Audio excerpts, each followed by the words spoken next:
ہمارا کل بھی یہی عقیدہ تھا، آج بھی یہی عقیدہ ہے، اور صبح قیامت تک انشاءاللہ یہی عقیدہ رہے گا کہ حقیقی مددگار صرف اللہ تعالیٰ ہے۔ اللہ کے علاوہ کوئی کسی کی ذرہ برابر بھی مدد نہیں کر سکتا۔ یہ پہلا جو میں نے عقیدہ بیان کیا ہے کہ ہمارا عقیدہ یہ ہے کہ اللہ کے سوا کوئی حقیقی مددگار نہیں ہے۔ اب دوسرا جو ہمارا عقیدہ ہے، اور اس کو بھی ہم جو ہے بالکل اپنا ایمان کا حصہ سمجھتے ہیں، اور وہ دوسرا عقیدہ یہ ہے کہ اللہ تعالیٰ نے اپنے بعض مقبول اپنے خاص بندوں کو کچھ ایسی طاقتوں اور قوتیں عطا فرمائی ہے کہ وہ اللہ کی دی ہوئی اور بخشی ہوئی طاقت سے بندوں کی امداد کرتے ہیں۔ یہ ہے اصل ہمارا عقیدہ۔ ہم یہ نہیں مانتے نعوذ باللہ من ذالک کہ اللہ مدد کرنے پہ قادر نہیں ہے، مدد کریں گے تو صرف غوث پاک کریں گے، مدد کریں گے تو خواجہ غریب نواز کریں گے، یا مدد کریں گے تو فلاں ولی کریں گے۔ اللہ تو مدد کرنے پہ قادر ہی نہیں، نعوذ باللہ معاذ اللہ استغفر اللہ۔ اور نہ یہ ہمارا عقیدہ ہے کہ مانگنا ہے تو صرف بزرگوں سے مانگو۔ ہم مانگتے اللہ سے ہی ہے لیکن بزرگوں کے وسیلے سے مانگتے ہیں۔ ہم مانگتے اللہ سے ہی ہے مگر رسول اللہ کے وسیلے سے مانگتے، اور جب کسی بزرگ سے بھی اگر ہم مطالبہ کرتے ہیں یا کچھ مانگتے ہیں یا ان سے مدد طلب کرتے ہیں تو ہمارا عقیدہ یہی ہوتا ہے کہ یہ بزرگ بھی اللہ کی مرضی کے بغیر ایک ذرے کا بھی تصرف کرنے کا اختیار نہیں رکھ کرتے۔ یہ ہمارے امام احمد رضا محدث بریلوی علیہ رحمت رضوان کی کتاب ہے۔ اس کتاب میں اعلیٰ حضرت فاضل بریلوی نے واضح طور پر یہ عقیدہ بیان کیا کہ اللہ کی عطا کے بغیر، اور رسول اللہ صلی اللہ تعالی وسلم جو تمام مخلوق میں سب سے افضل ترین ذات ہے، حضور صلی اللہ علیہ وسلم، رسول کا جو مقام ہے وہ کسی ولی کا نہیں ہو سکتا۔ خود رسول اللہ صلی اللہ علیہ وسلم اللہ کی عطا کے بغیر بے عطا الہی ذرہ برابر بھی اختیار و تصرف نہیں رکھتے۔ حضور صلی اللہ علیہ وسلم جو بھی تصرف فرماتے ہیں، حضور کسی کی مدد کرتے ہیں، حضور کو جو اختیارات ہے وہ اللہ کی بخشش اور عطا سے ہے۔ یہ ہے الامن والعلا۔ اس طرح الدولت المکیہ بھی اعلیٰ کی کتاب ہے جو حرم میں کعبے کے اندر ہی اعلیٰ حضرت نے اس کو تحریر کیا تھا، حرم کعبہ میں۔ اس میں بھی اعلیٰ حضرت فرماتے ہیں کہ رسول اللہ صلی اللہ تعالی وسلم کا چاہے علم ہو یا تصرف ہو، یہ ماننا کہ اللہ کی عطا کے بغیر حضور کو علم ہے، یا یہ ماننا کہ رسول اللہ صلی اللہ علیہ وسلم اللہ کی عطا کے بغیر جو ہے تصرف کرنے کا اختیار رکھتے، اعلیٰ حضرت واضح طور پہ فرماتے کہ ایسا عقیدہ کفر ہے، ایسا عقیدہ رکھنے والا آدمی کافر ہے۔ یقیناً ہم مانتے ہیں کہ رسول اللہ صاحب اختیار ہے۔ ہم یہ بھی مانتے ہیں کہ رسول اللہ صلی اللہ علیہ وسلم کو اللہ تعالیٰ نے ما کان و ما یکون کا علم دیا ہے، جو ہو چکا اور جو ہونے والا ہے، مگر یہ سارے علوم اور سارے تصرفات اللہ کی عطا سے ہے۔ اللہ کی عطا کے بغیر حضور صلی اللہ علیہ وسلم ذرہ برابر بھی علم نہیں رکھتے، حضور صلی اللہ علیہ وسلم اللہ کی عطا کے بغیر ذرہ برابر بھی تصرف کرنے کا اختیار نہیں رکھتے۔ آئیے میں آپ کو قرآن عظیم کی ایک دلیل دیتا چلتا ہوں۔ قرآن عظیم کا پارہ نمبر 3 ہے، سورہ آل عمران ہے، آیت نمبر 150 ہے۔ اللہ رب العزت حضرت عیسیٰ علیہ السلام کا جملہ نقل فرماتا ہے، ارشاد ربانی ہے کہ حضرت عیسیٰ کہتے ہیں انی اخلق لکم من الطین کحیات الطیر فانفخ فیہ فیکون طیرا باذن اللہ، کہ حضرت عیسیٰ علیہ السلام کہتے ہیں کہ اے لوگو، میں تمہارے لیے مٹی سے پرند کی مورت بناتا ہوں، یعنی ایک مٹی کا میں پرندہ بناتا ہوں، اور پھر کیا کرتا ہوں، پھر میں اس میں پھونک مارتا ہوں تو وہ فوراً زندہ ہو جاتا ہے، ایک زندہ پرندہ بن جاتا ہے۔ اور حضرت عیسیٰ علیہ السلام آگے پھر فرماتے وَأَبْرِئُ الْأَكْمَحَ وَالْأَبْرَصَ وَأُحْيِي الْمَوْتَى بِإِذْنِ اللَّهِ، حضرت عیسیٰ کہتے ہیں کہ میں شفا دیتا ہوں مادرزاد اندھوں کو، وہ اندھے جو پیدائشی اندھے ہیں، جو ماں پیٹ سے اندھے پیدا ہوئے، حضرت عیسیٰ فرماتے میں ان کو جو ہے شفا دیتا ہوں، میں ان کو شفا بخشتا ہوں، ان کی بینائی ان کی لوٹا دیتا ہوں، ان کی آنکھوں کو روشن کر دیتا ہوں۔ پھر آگے حضرت عیسیٰ علیہ السلام فرماتے ہیں کہ میں کوڑیوں کو اچھا کرتا ہوں، صرف اندھوں کو نہیں بلکہ جو کوڑ کے مریض ہیں ان کو بھی اچھا کرتا ہوں، وَأُحْيِي الْمَوْتَى بِإِذْنِ اللَّهِ، اور جو مردہ ہے ان کو میں زندہ کرتا ہوں، مگر کیسے؟ بِإِذْنِ اللَّهِ، اللہ کے حکم سے، اللہ کی عطا سے۔ اور یہی عقیدہ اہل سنت بریلی مکتب فکر کا ہے کہ انبیاء اگر مردے جلاتے ہیں تو یہ اختیار تو اللہ نے دیا مگر یہ اللہ کی عطا ہے، یہ ان کی ذاتی وہ تصرف نہیں ہے۔ اگر وہ کسی مادرزاد اندھے کو بینا کرتے ہیں تو یہ اللہ کی عطا کردہ طاقت سے کرتے ہیں۔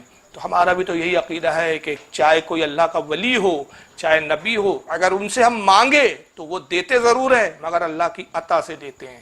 تو یہ عقیدہ ہمارا الحمدللہ قرآن کے عقیدے کے مطابق ہے، قرآن سے ذرہ برابر بھی ہمارا عقیدہ اس کے مخالف نہیں ہے۔ آئیے اب صحیح بخاری سے ایک حدیث دیکھ لیں گے۔ صحیح بخاری اس وقت میرے ہاتھ میں ہے، صحیح بخاری کتاب العلم، باب حفظ العلم، حدیث نمبر 119۔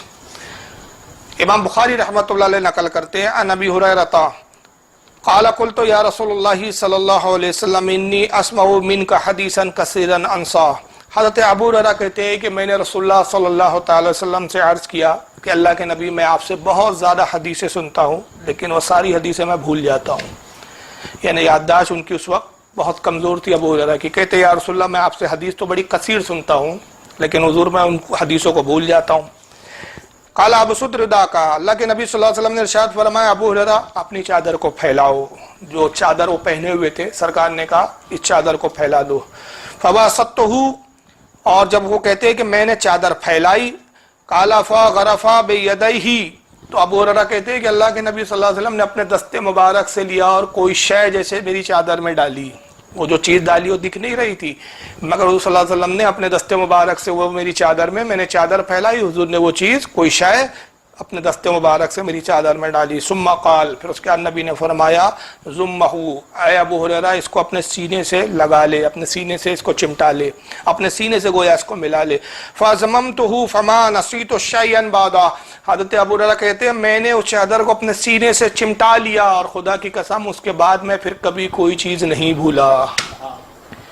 ابو ہریرہ کا کیا عقیدہ پتہ چلا بھائی کہ حضور صلی اللہ علیہ وسلم کو اللہ نے اختیار دیا کہ حضور صلی اللہ علیہ وسلم یادداشت بھی عطا فرماتے ہیں، علم بھی عطا فرماتے ہیں، حضور سے مانگنا بھی جائز ہے، تبھی تو مانگ رہے ہیں کہ جناب ابو ہریرہ رضی اللہ تعالیٰ عنہ حضور کی خدمت میں حاضر ہوتے ہیں اور عرض کرتے یا رسول اللہ میں حدیثیں سنتا ہوں بھول جاتا ہوں، اور رسول اللہ یہ نہیں فرماتے جاؤ فلاں دوا کھا لو فلاں جڑی بوٹی لے لو، نہیں، حضور صلی اللہ علیہ وسلم اپنا اختیار بتاتے، کہتے ابو ہریرہ چادر پھیلاؤ، چادر پھیلا دی، اپنے دستے مبارک سے دیا، گویا غیب سے کوئی چیز لے رہے ہیں اور ڈال رہے ہیں۔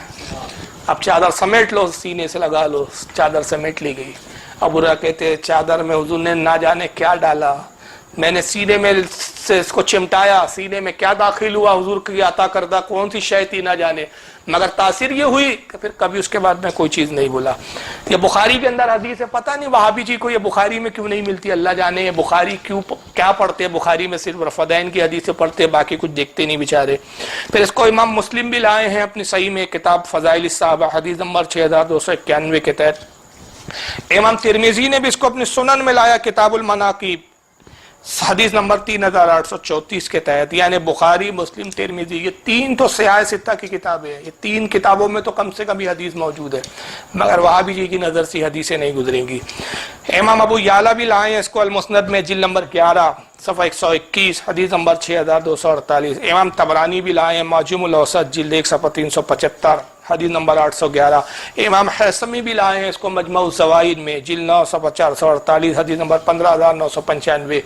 اب یہاں ہو سکتا ہے کہ کہیں گے نہیں دیکھیں صاحب اگر ابو ہریرہ نے مانگا تو حضور حیات تھے تو دعا کے لیے کہا نا، اب رسول اللہ نے دعا کر دی، بات اس میں کون سا حضور کا اختیار آ گیا صاحب، حضور حیات تھے تو حضور سے مانگا، مرنے کے بعد نہیں مانگ سکتے، وصال کے بعد نہیں مانگ سکتے، تم تو یار ولیوں کے مرنے کے بعد مانگنے چلے جاتے ہو، مردہ کوئی کسی کو فائدہ نہیں پہنچا سکتا۔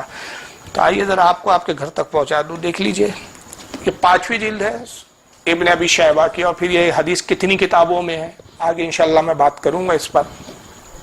امام ابن ابی شیبہ جن کے بارے میں میں عرض کر چکا ہوں، امام بخاری کے استاد، امام مسلم کے استاد، امام ابو داؤد کے استاد، تین بڑے جلیل القدر ائمہ کے استاد ہیں، باقی تو بہت سارے کئی امام جو ان کے شاگرد رہے، لیکن یہ تین جو ہے جلیل القدر ائمہ ہیں جن کے یہ استاد رہے۔ امام ابن ابی شیبہ ان کی المصنف کتاب الفضائل عمر ابن الخطاب حدیث نمبر 32665۔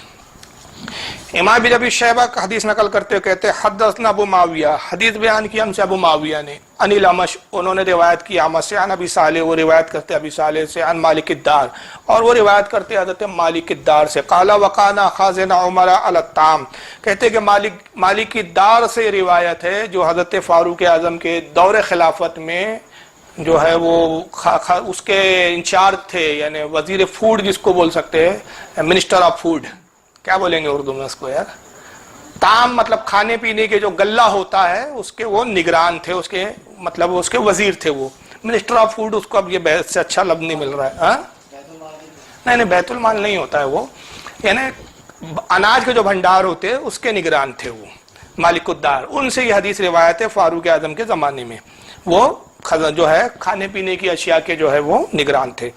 وہ کہتے ہیں کہ قال اصاب الناس قحط فی زمن عمر، کہتے ہیں کہ حضرت فاروق اعظم کے زمانے میں بڑا سخت قحط پڑا، اور یہ کون سا قحط تھا ذرا اس کی تفصیلات آپ سماعت فرما لیں، یہ تاریخ کی اور حدیث کی کتابوں میں اس کا بڑا ذکر آتا ہے، اور یہ بڑا سخت فاروق اعظم کے دور خلافت میں قحط پڑا تھا 18 ہجری میں، یعنی حضور کے وصال کے 8 سال کے بعد، سرکار کے وصال کے 8 سال کے بعد کا یہ واقعہ ہے۔ نتیجہ یہ ہوا کہ گلے کی اور اناج کی کمی ہو گئی، لوگ فاقے کرنے پہ مجبور ہو گئے، اور لوگ جو ہے بھوک مری کا شکار ہو گئے، اتنا سخت قحط پڑا کہ اس کو عام الرمادہ کا نام دیا گیا، یعنی ہلاکت والا قحط، لوگوں کو مارنے والا قحط۔ تو 3 سال یہ غالباً یہ جو ہے قحط رہا۔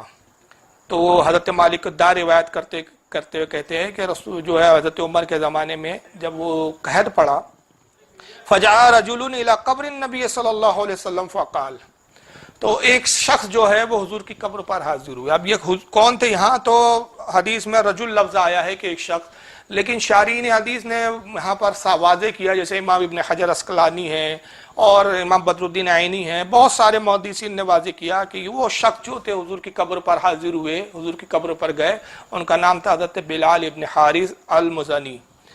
تو صحابہ کا زمانہ ہے، فاروق اعظم کا زمانہ ہے، بڑے بڑے صحابہ کرام موجود ہے اس وقت۔ یہ صحابی رسول حضرت بلال ابن حارث المزنی یہ رسول اللہ کے روضے پر جاتے ہیں۔ فقال یا رسول اللہ، اور حضور کے روضے پہ جا کے حضور سے عرض کر کے کہتے ہیں یا رسول اللہ، اے اللہ کے رسول، استسقی لامتی کا فانہم قد ہلکوا، اے اللہ کے نبی اپنی امت کو پانی عطا کیجئے، دیکھیے آپ کی امت ہلاک ہو رہی ہے، تباہ ہو رہی ہے۔ بتائیے، کوئی صحابی کفر کا فتویٰ نہیں دے رہا ہے، کوئی صحابی شرک کا فتویٰ نہیں دے رہا ہے۔ اور یہاں ٹھہر کر میں ایک سوال کرتا ہوں، کیا یہ 3 سال جو قحط پڑا کسی صحابی نے اللہ سے دعا نہیں کی ہوں گی؟ بولیے بھائی، کی ہوں گی کہ نہیں کی ہوں گی؟ مگر دعائیں قبول نہیں ہوئی صاحب، اللہ کی بارگاہ میں تو سب نے دعائیں کی ہوں گی، نماز استسقاء بھی پڑھی گئی ہوں گی، مگر رب تبارک و تعالیٰ اس واقعے کے ذریعے بتانا چاہتا تھا کہ تم دعائیں تو کر رہے ہو، مگر تمہاری دعا اس وقت تک میں قبول نہیں کرتا جب تک میرے محبوب بھی تمہارے لیے اپنے ہاتھوں کو نہ اٹھا دے، میرے محبوب کی بھی شفاعت اور سفارش اس دعا میں شامل نہ ہو جائے۔ یہ بتانا یہ مقصود تھا، یہ حکمت الہی تھی۔ کیا صحابہ نے 3 سال دعا نہیں کی؟ یقیناً کی، مگر بارش نہیں ہوئی۔ اور اس کے بعد جب یہ صحابی گئے اور جانے کے بعد کہا یا رسول اللہ، یعنی یہاں ایک بات یہ بھی پتہ چلی کہ وصال کے بعد یا سے بھی خطاب کرنا جائز ہے، جیسے کہ کہتے ہیں کہ صاحب زندے کو یا کہیے، جو انتقال کر گئے ان کو یا مت کہیے، یہاں وہ یا رسول اللہ کہہ رہے، یا رسول اللہ استسقی لامتی کا فانہم قد ہلکوا، اے اللہ کے نبی صلی اللہ تعالی وسلم اپنی امت کو پانی عطا کیجئے، اپنی امت کو پانی دیجئے۔ کیوں؟ فانہم قد ہلکوا، دیکھ نہیں رہے ہیں کہ آپ کی امت تباہ اور ہلاک ہو رہی ہے۔ فَأَتَى الرَّجُلَ فِي الْمَنَامِ فَقِيلَ لَهُ، اور وہ جب حضرت بلال ابن حارث گھر لوٹ آئے اور سو گئے، یہ دعا کر حضور کے روضے پہ دعا کی، حضور سے التجا کی، استغاثہ کیا، گھر آئے سو گئے، تو حضور صلی اللہ علیہ وسلم ان کے خواب میں تشریف لائے، اور حضور نے خواب میں آ کے کیا فرمایا؟ اتی عمر فاقرہ السلام، کہا کہ جاؤ عمر کو میری طرف سے سلام کہنا، کیونکہ حضرت عمر بہت پریشان تھے، خلیفہ وقت تھے، سب سے زیادہ تو وہ پریشان تھے کہ بھائی یہ رعایا کا میں کیا مطلب، ان کو کیسے اناج دوں گا میں، ان کو کیسے ان کی زندگی کی حفاظت کی جائیں گی، کیونکہ کھانے کے لیے اناج نہیں ہے، قحط اتنا سخت ہے۔ تو اللہ کے نبی آیا اور کہا کہ پریشان نہ ہو، جاؤ عمر کو میرا سلام کہنا، وَأَخْبِرْهُ أَنَّكُمْ مَسْقِيُونَ، اور عمر کو یہ خبر دے دو کہ بارش تمہیں دی جائیں گی، بارش عطا کی جائیں گی۔ وَقُلْ لَهُ عَلَيْكَ الْقَيْسَ وَعَلَيْكَ الْقَيْسَ، اور جاؤ عمر سے یہ بھی کہنا کہ بردباری اختیار کرے، بردباری اختیار کرے، دانائی اختیار کرے، یہ نصیحت بھی حضور صلی اللہ علیہ وسلم کرتے۔ فَأَتَى عُمَرَ فَأَخْبَرَهُ، وہ شخص یعنی حضرت بلال ابن حارث حضرت عمر کی خدمت میں آئے، اور جو کچھ خواب میں انہوں نے دیکھا تھا وہ حضرت عمر کو بتایا، اس کی خبر دی۔ فَبَكَى عُمَرَ ثُمَّ قَالَ، حضرت عمر یہ خبر سن کر، حضور کی یہ بشارت سن کر رونے لگے۔ ثم قال، پھر اس کے بعد حضرت عمر نے کہا یا ربی لا علو الا ما عززت عنہ، اے پروردگار عالم بے شک تو جانتا ہے کہ میں کوتاہی نہیں کرتا مگر وہ کہ جہاں میں عاجز ہوں، جہاں میرا بس نہ چلے، ورنہ میں اپنی طرف سے تو کوئی کوتاہی نہیں کرتا۔ تو اس کے بعد روایتوں میں آتا ہے کہ پھر صبح جب ہوئی خواب بشارت ہوئی اور حضرت عمر کو انہوں نے خواب کا خبر دی، تو اسی دن پھر اتنی بارش ہوئی کہ پورا مدینہ جل تھل ہو گیا۔ پھر تو گویا یہ خواب کی صداقت بھی ظاہر ہے، اور یہ بڑے بڑے محدثین نے اس کو حدیث کو لکھا، اور پھر حدیث ضعیف بھی نہیں ہے جناب، یہ حدیث بالکل سند کے اعتبار سے صحیح ہے۔ ابن ابی شیبہ کے علاوہ اس کو امام طبری بھی لائے ہیں، دیکھیے تاریخ طبری بھی اس وقت میرے پاس اوریجنل رکھی ہوئی ہے، یہ ہے تاریخ طبری، یہ سب پہلے کے محدثین ہیں، یہ اس وقت کے جب اہل حدیث کا وجود بھی نہیں تھا، غیر مقلد کی جماعت پیدا بھی نہیں ہوئی تھی، اس سے بھی پہلے کے محدثین ہیں۔ امام ابن جریر نے اس کو تاریخ طبری جلد نمبر 2 صفحہ 509 پہ لکھا ہے۔ امام بہقی نے اس کو دلائل النبوت میں لایا، جلد 7 صفحہ 35 حدیث نمبر 3030 کے تحت۔ ابن عساکر نے بھی اس کو لکھا تاریخ دمشق جلد 44 حدیث نمبر صفحہ نمبر 345 پر۔ اس کو امام ابن عبد البر نے الاستیعاب فی معرفت الصحاب جلد نمبر 3 صفحہ 1149 پہ لکھا۔ اس کو امام ابن عصیر نے اپنی الکامل جلد 2 صفحہ 597 پہ لکھا۔ اس کو امام تقی الدین السبکی نے اپنی کتاب شفاء السقام صفحہ نمبر 381 پہ لکھا۔ اس کو امام ابن حجر عسقلانی نے اپنی کتاب الاصابہ فی تمیز الصحابہ جلد 6 صفحہ 164 رجال نمبر 8350 پہ لکھا۔ اس کو امام ابن حجر عسقلانی نے فتح الباری شرح البخاری جلد 2 صفحہ نمبر 575 حدیث نمبر 1010 کے تحت لکھا۔ اور امام ابن حجر عسقلانی نے اس حدیث کو نقل کرنے کے بعد فرمایا اسنادہ صحیح، اس کی سند صحیح ہے۔ امام قسطلانی نے بھی اس کو اپنی کتاب الموہب اللدنیہ جلد 4 صفحہ 276 پہ لکھا۔ حضرت امام سمہودی نے اپنی کتاب وفاء الوفا جلد 4 صفحہ 1374 پہ لکھا۔ اسی حدیث کو امام ابن حجر الحیتمی المکی نے الجوہر صفحہ نمبر 152 پہ لکھا۔ اس کو صاحب کنز العمال نے اپنی کتاب کنز العمال جلد 8 صفحہ 201 حدیث نمبر 23,000 معاف کریں حدیث نمبر 23,530 پہ لکھا۔ امام زرقانی بھی اس کو لائے شرح المواہب جلد 11 صفحہ 150 پر۔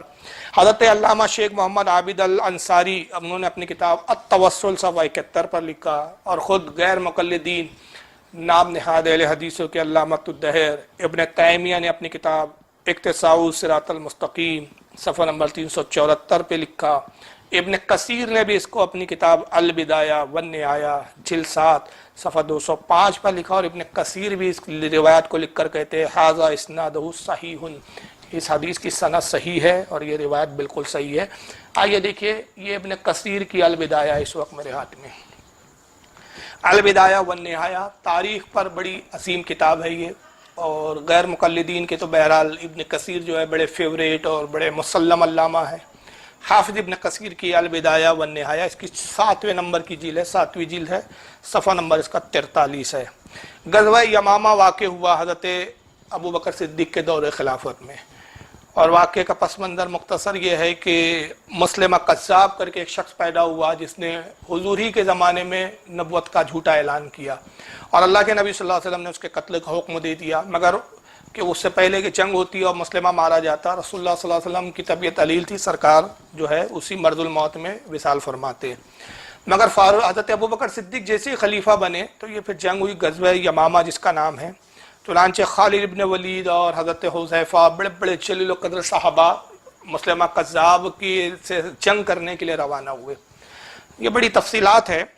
ہوا یہ کہ حضرت حذیفہ جو ہے وہ سالار تھے، جب ان کی شہادت ہو گئی جنگ میں، وہ شہید ہو گئے، تو حضرت خالد ابن ولید نے جھنڈا سنبھالا، اور جب جھنڈا سنبھالا تو خالد ابن ولید نے وہاں ایک نعرہ لگایا۔ اب یہ جملے ہیں ابن کثیر کے، میں نہیں کہہ رہا ہوں، ابن کثیر صاحب لکھتے ہیں یہاں پر، کہتے ہیں ثم نادا بشعار المسلمین وکان شعارہم یومئذ یا محمد، کہتے ہیں کہ پھر حضرت خالد ابن ولید نے نعرہ بلند کیا، اور وہ نعرہ کیا تھا؟ پھر انہوں نے مسلمانوں کا مروجہ جو اس وقت راج تھا، جو نعرے لگایا کرتے تھے ایسے موقع پہ کہ جب سخت تکلیفیں آ جاتی، وہ نعرہ بلند کیا، اور وہ نعرہ کیا تھا؟ ان دنوں مسلمانوں کا جنگی نعرہ یہ تھا، یا محمدہ یا محمدہ، جس کے معنی ہوتے اے محمد صلی اللہ علیہ وسلم مدد کیجئے ہماری، اے محمد صلی اللہ علیہ وسلم مدد کیجئے ہماری۔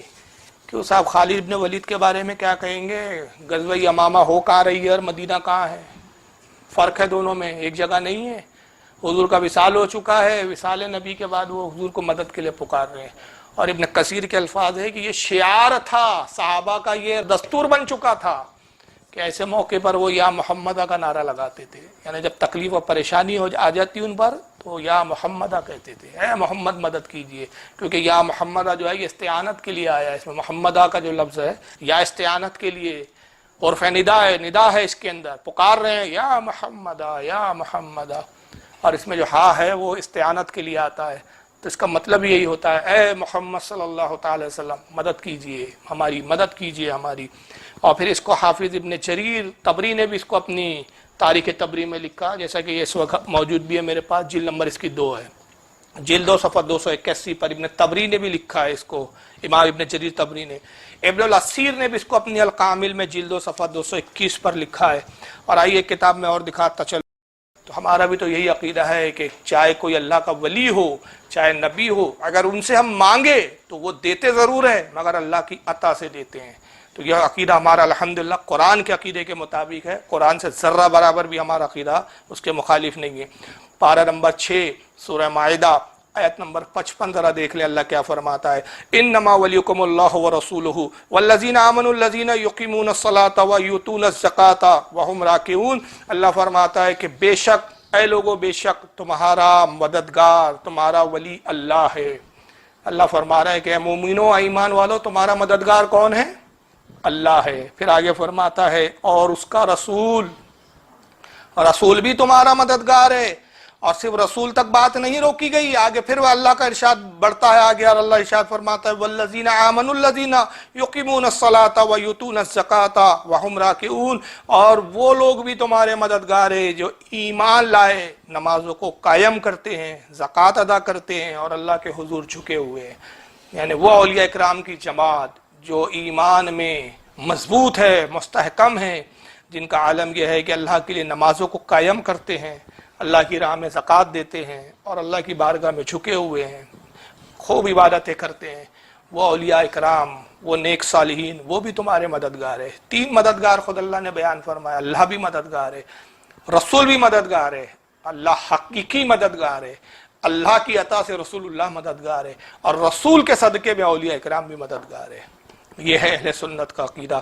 اور آئیے صرف 3 نہیں بلکہ اب بات اور آگے بڑھ گئی، پارہ نمبر 28 دیکھ لیں آپ، سورہ تحریم آیت نمبر 4، اللہ ارشاد فرماتا ہے فَإِنَّ اللَّهَ هُوَ مَوْلَاهُ وَجِبْرِيلُ وَصَالِحُ الْمُؤْمِنِينَ، بے شک اللہ ایمان والوں کا مددگار ہے۔ اللہ فرماتا ہے بے شک اللہ ایمان والوں کا مددگار ہے، اور جبریل اور نیک مومنین، والملائکۃ بعد ذلک ظہیر، اللہ فرماتا ہے پھر اس کے بعد فرشتے بھی ایمان والوں کی مدد پر ہیں۔